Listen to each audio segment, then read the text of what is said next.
You're watching Northern Crimes. The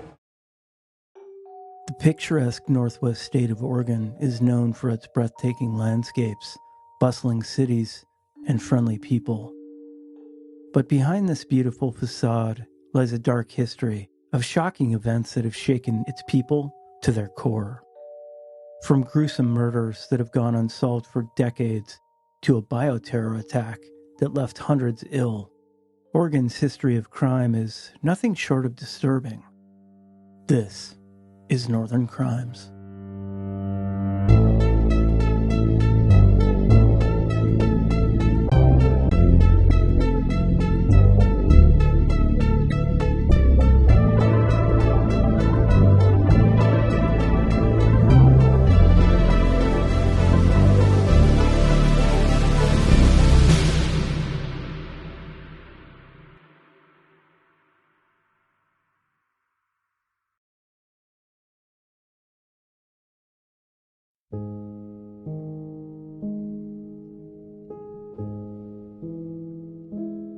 Diane Downs was a divorced mother of 3 and a postal worker living in Springfield, Oregon. On the night of May 19, 1983, Downs claimed that she and her children had been ambushed by a stranger on a rural road. She stated that the attacker shot her children and then shot her in the arm before fleeing the scene. Somehow, Downs was able to drive herself and her children to the hospital, but sadly, her daughter Cheryl was dead on arrival. Initially, police believed Downs' version of events, even going as far as recreating the scene. However, during the investigation, police began to uncover inconsistencies in her story. For example, the description of the alleged attacker changed over time. Additionally, Downs didn't appear to be as upset or emotional as one would expect from a mother whose children had been shot. As the investigation continued, police discovered that Downs had a complicated history, including a previous failed attempt to kill her own children. They also learned that Downs had been seeking attention and sympathy from men, and that her desire to be with a new love interest may have played a role in the attack. Eventually, police found evidence that suggested that Downs had shot her own children. Ballistics testing showed that the bullets used in the attack came from Downs' own gun.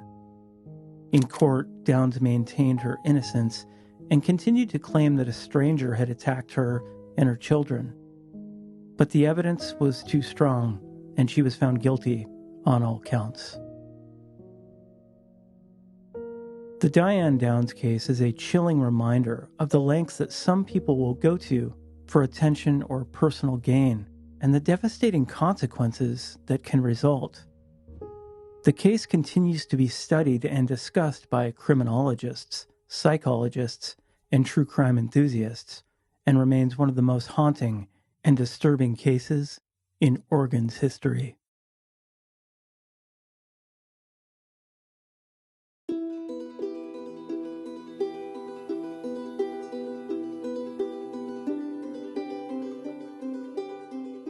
In the quiet town of The Dalles, Oregon, an unthinkable act of terror took place that shocked the nation.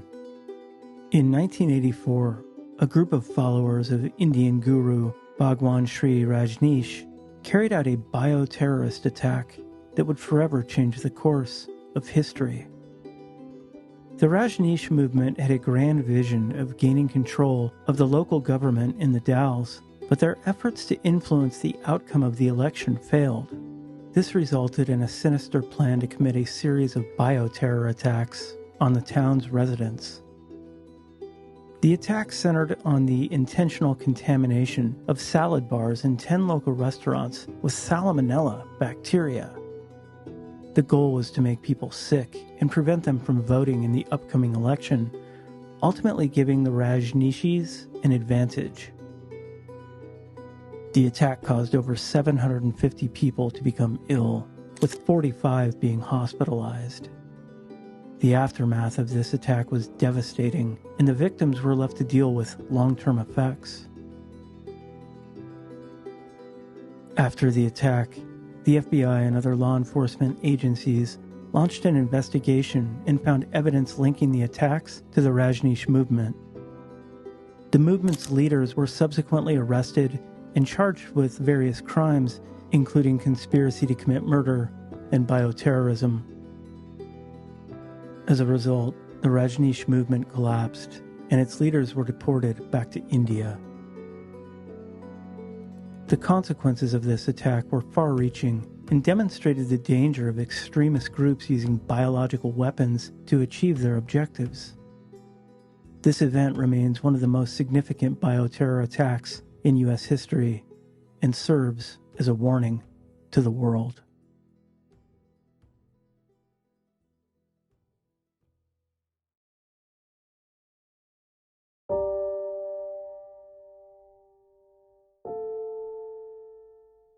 On the cold winter day of January 17, 1989, the chilling winds of Salem, Oregon, carried with them an ominous foreboding. As the sky grew darker, Michael Francke, the head of the Oregon Department of Corrections, was engrossed in his work. He finally left the office at the DOC headquarters and headed to his car amidst a mostly deserted parking lot. The time was around 9 p.m. Suddenly, out of the shadows, an unknown assailant attacked Francke, stabbing him multiple times. Despite making it back to the office, Francke eventually succumbed to his injuries, collapsing within the walls of his office. The brutal attack left a trail of unanswered questions, shrouded in a cloud of mystery, which haunts investigators to this day.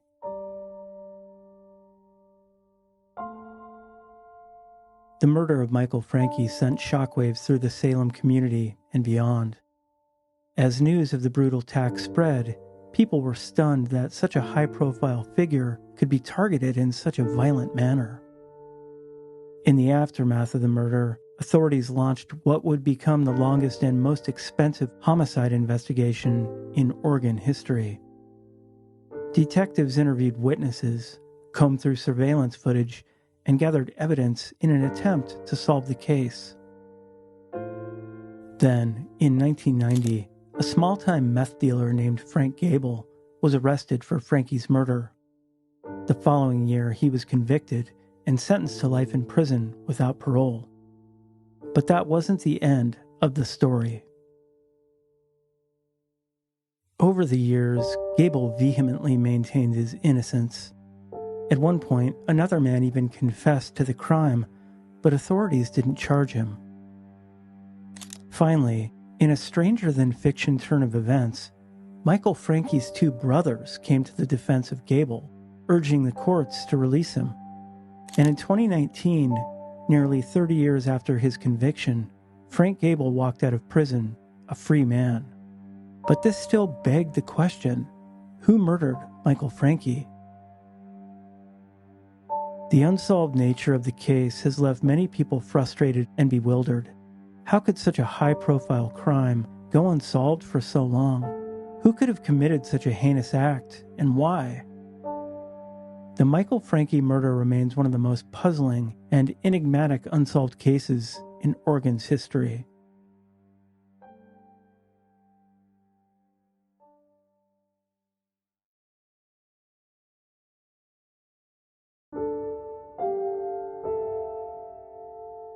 On January 17, 1994, the Leathers Oil Company in Gresham, Oregon, was the site of a brutal and unsolved mass murder. Virginia K. Endicott, Rosalie Faye Gertz, and Mary Beth Carey, all employees of the gas station, were found shot to death in a storage room on the premises. The station was also robbed of approximately $9,000.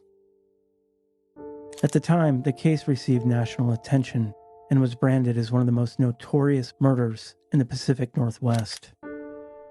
Tyrone Walter Thies, a former employee who had been terminated for stealing in August 1993, was charged with 3 counts of aggravated murder. However, he disappeared a few weeks after the victims' bodies were discovered. Thies' cousin, Lawrence Benjamin Scherf, and his friend, Lori Ann Stevens, were both convicted and served 10 years in prison for their role as accessories to the murders. The Leathers Oil Company murders created a ripple effect throughout the community of Gresham and remained a dark cloud over the town for many years. The fact that Seas was never brought to justice added to the pain felt by the victims' families and the wider community. The case has been profiled on national television, including Unsolved Mysteries and America's Most Wanted, in the hopes of generating leads. Law enforcement believes Thies is still alive, probably residing in the United States under a false identity. The Leathers Oil Company murders remain unresolved to this day, serving as a tragic reminder of the devastating impact that violence can have on our communities.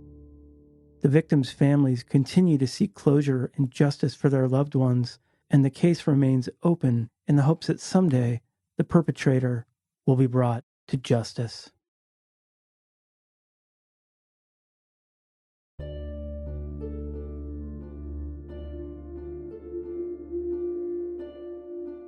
On October 1st, 2015, a 26-year-old man named Christopher Harper Mercer walked into a classroom at Umpqua Community College in Roseburg, Oregon, and began shooting at students. The incident was sudden, and many students were caught off guard. Harper Mercer fired his weapon for several minutes before law enforcement arrived and evacuated the students. During that time, many students took cover under desks and hid in corners, while others tried to escape the building through windows or doors. After engaging in a firefight with law enforcement, a wounded Harper Mercer retreated into a classroom and killed himself with a single shot to the head. When the dust settled, 9 people were killed, with an additional 8 wounded. The incident sparked a national debate about gun control laws and mental health issues. It was later revealed that Harper Mercer had a history of mental illness and legally purchased all of his firearms. Many people questioned how someone with a history of mental illness could obtain a gun so easily, and whether there should be more stringent background checks in place. In the aftermath of the shooting, the Umpqua College community came together to support one another and honor the victims. Students, faculty members, and members of the city gathered for vigils and memorials to remember those who lost their lives. The Umpqua Strong Memorial Garden was later created on the campus as a permanent tribute to the victims. The Umpqua Community College shooting remains one of the deadliest mass shootings in Oregon's history. While the shooting itself only lasted a few minutes, its impact was far-reaching and long-lasting. The tragedy affected not just the families of the victims, but also the wider community of Roseburg.